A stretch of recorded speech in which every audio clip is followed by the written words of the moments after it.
নমস্কার, আমার politics topic চ্যানেলে আপনাদের সবাইকে স্বাগত জানাই। যারা দীর্ঘদিন ধরে আমার চ্যানেলটিকে সাবস্ক্রাইব করে আমার পাশে থেকে আমার অনুষ্ঠানে আপনাদের মতামত প্রকাশ করেছেন, লাইক কমেন্ট শেয়ার করে আমার পাশে থেকেছেন বা এইভাবে আমাকে সহযোগিতা করেছেন, আপনাদের সকলকে ধন্যবাদ জানাই।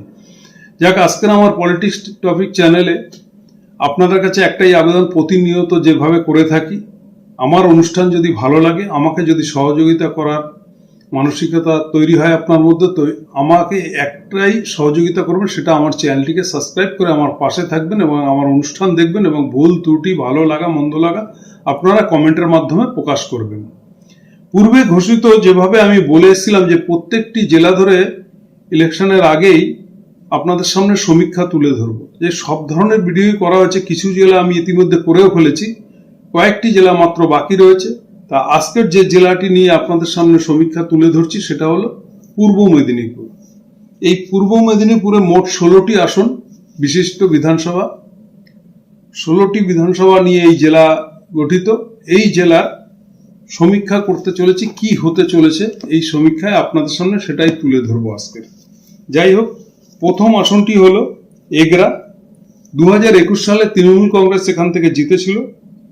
তো এইবারে 2026 সালে আমরা যেভাবে দেখেছি তাতে আমাদের সমীক্ষায় উঠে এসছে 50-50।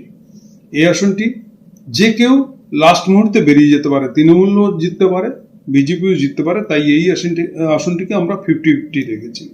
রামনগর, এই রামনগর আসনটি কিন্তু তৃণমূলের গড় বলা যায়, দীর্ঘদিন ধরে জিতে এসছেন। এখানে 2021 সালে তৃণমূল কংগ্রেস জিতেছিল, 2026-এও তৃণমূল কংগ্রেসই জিতবে। কাঁথি দক্ষিণ একটি গুরুত্ব আসন। এখানে 2021 সালে বিজেপি জিতেছিল, 2026-এও বিজেপি জিততে চলেছে। খেজুরিতে 2021 সালে বিজেপি জিতেছিল, এখানে 2026 সালে একই রেজাল্ট হবে, বিজেপি জিততে চলেছে। ভগবানপুরে 2021 সালে বিজেপি জিতেছিল, ভগবানপুরে এবারেও 2026 সালে এই আসনটি বিজেপি জিততে চলেছে, এটাই আমাদের সমীক্ষায় উঠে এসছে। কাঁথি উত্তরে 2021 সালে বিজেপি জিতেছিল, এখান থেকে 2026 সালেও এখানে বিজেপি জিততে চলেছে। পটাশপুরে 2021 সালে তৃণমূল দখল করেছিল, 2026-এও এই আসনটিতে তৃণমূল কংগ্রেসই জয়ী করতে চলেছে। এবার আসি চণ্ডীপুরে 2021 সালে তৃণমূল কংগ্রেস জিতেছিল, এখান থেকে যতদূর সম্ভব সোহম প্রার্থী হয়েছিল। এবার প্রার্থী কিন্তু চেঞ্জ হয়েছে। তা সত্ত্বেও এই আসনটি তৃণমূল কংগ্রেস ধরে রাখতে পারবেই এবং ব্যাপক ভোটে লিড নেবে, এটা আমরা বলছি না। আমাদের সমীক্ষায় এখানে খুব টাফ ফাইট হবে, হয়তো শেষ মুহূর্তে তৃণমূল কংগ্রেস জিততে পারে, তাহলেও এই আসনটিকে আমরা 50-50 ধরে রেখেছি। এইবার আসছি বহু চর্চিত আসন, সেটা হলো এই পূর্ব মেদিনীপুরের নন্দীগ্রাম আসনটি। এই আসনটিতে আপনারা জানেন 2021 সালে তৃণমূল কংগ্রেসের মমতা বন্দ্যোপাধ্যায় প্রার্থী হয়েছিল এবং তারই বিরুদ্ধে ছিল তারই শিষ্য বলা চলে শুভেন্দু অধিকারী, যিনি দল ত্যাগ করে বিজেপিতে যোগদান করেছিলেন এবং এখান থেকে মমতা বন্দ্যোপাধ্যায়ের বিরুদ্ধে উনি লড়াই করে আমরা যা ভোটের রেজাল্টের দিন দেখেছি, প্রথম দিকে মমতা বন্দ্যোপাধ্যায়কে জয়ী বলে ঘোষণা করা হয়েছে, তার কিছুক্ষণ পর, ঘন্টা দেড়েক পরে খবরের মাধ্যমে জানতে পারি না, ওখানে শুভেন্দু অধিকারী জিতেছেন 1956 ভোটে। তার আগে দেখাচ্ছিল এনআইএ রিপোর্টে যে না, 1400 কত ভোটে মমতা বন্দ্যোপাধ্যায় জিতেছিল। যাই হোক, সেই বিতর্ক মন্তব্য নিয়ে আজকের বসিনি, সেই কেস কোর্টে গেছে, এতদিন ধরে মামলা চলেছে, কি হলো না হলো সে কথা বাদ দিন। 5 বছর তো শুভেন্দু ওখানকারই বিধায়ক হয়েছিল। এইবারে কিন্তু আবার আর একটা উল্টো হয়েছে, সেটা হলো বিজেপির থেকে ত্যাগ করে ওখানকার যিনি নন্দীগ্রামের ভূমিপুত্র পবিত্র করকে প্রার্থী করেছে। এনার ওয়াইফ হচ্ছে গিয়ে নন্দীগ্রামে পঞ্চায়েতের প্রধান এবং উনি হচ্ছেন পঞ্চায়েত সদস্য একজন। তিনি এবার তৃণমূল কংগ্রেসে যোগদান করেছেন, তিনি তৃণমূল কংগ্রেসের প্রার্থী হয়েছেন, কিন্তু পূর্বের বিজেপির প্রার্থী শুভেন্দু অধিকারী রয়েছে। সেই শুভেন্দু অধিকারীর বিরুদ্ধে এই পবিত্র কর দাঁড়িয়েছেন এবং এই পবিত্র কর হচ্ছে শুভেন্দু অধিকারীর নন্দীগ্রাম জয়ের পিছনে যিনি কারিগর ছিলেন, যাকে সাইলেন্ট কিলার বলা হতো, তারই নাম এই পবিত্র কর। তার একটা প্রভাব আছে এবং খুব মার্জিত ভাষা ভদ্র ভাষা, তার চলন ফেরন, বল চাল সবটাই ভদ্রস্থ। তিনি প্রার্থী হয়েছেন এই শুভেন্দু অধিকারীর। তো প্রথম দিকে যখন আমরা সমীক্ষা করছিলাম তখন দেখা গেছে যে অনায়াসে এখানে পবিত্র কর বেরিয়ে যাচ্ছে, কিন্তু কালক্রমে এখন দেখতে পাচ্ছি লড়াইটা কিন্তু খুব ঘনীভূত টাফ হতে চলেছে। এই টাফ লড়াইয়ে শেষ মুহূর্তে কে হাসবে এটা বলা খুব দুষ্কর হয়ে উঠেছে। তাই এখানে যে কেউ পবিত্র করও বেরোতে পারে, শুভেন্দু অধিকারীও জিততে পারে। যেই জিতুক না কেন খুব কম মার্জিনে জিতবে। কেউ 30,000-এর গল্প দিচ্ছে, কেউ 50,000-এর গল্প দিচ্ছে। আমাদের সমীক্ষায় কিন্তু সেরকম কিছু উঠে আসেনি। এখান থেকে কিন্তু যে কেউ বেরোতে পারে। তাই এই আসনটি বহু চর্চিত আসন, এখানে কিন্তু এই আসনটি 50-50 করে দিচ্ছে। আমাদের সমীক্ষায় এটাই উঠে এসছে। যাই হোক,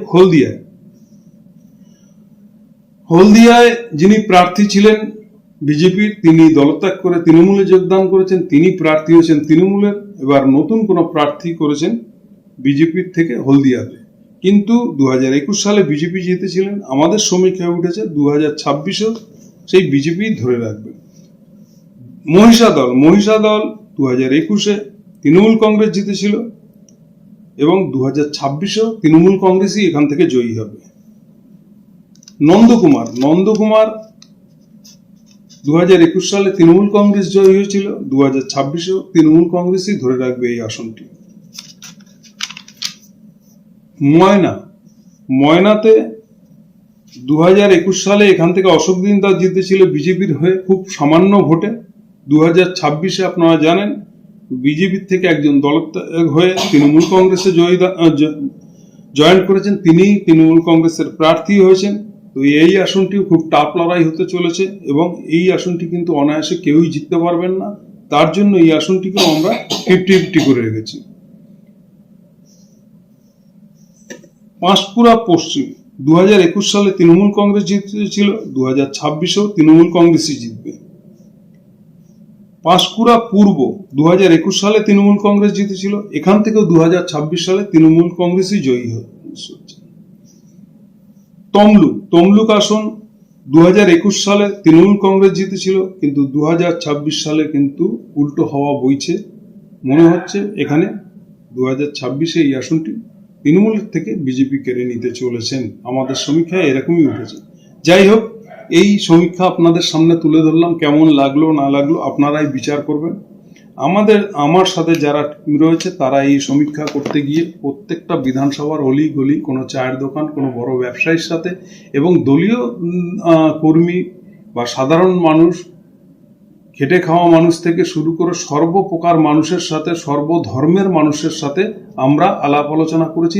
একদম নিট এন্ড ক্লিন, কোনো দলের হয়ে না, নিরপেক্ষতাভাবে তাদের কাছে প্রশ্ন রেখেছিলাম প্রার্থীকে তাদের পছন্দ কি না, যিনি বিধায়ক ছিলেন তার কাজে কতটা খুশি, কতটা কাজ বাকি রয়েছে, কতটা কাজ করতে পেরেছে, কেন তাকে পছন্দ করছেন, কেন পছন্দ করছেন না, তার কাছে কি দাবি দাবা রয়েছে, আপনাদের আশা প্রত্যাশা পূরণ করতে পেরেছে কিনা, এরকম বহু প্রশ্নের মাধ্যমে তাদের মন জয় করে তাদের থেকে তাদের ভিতরের কথা জেনে তবেই এই সমীক্ষার রায় আমরা ঘোষণা করছি।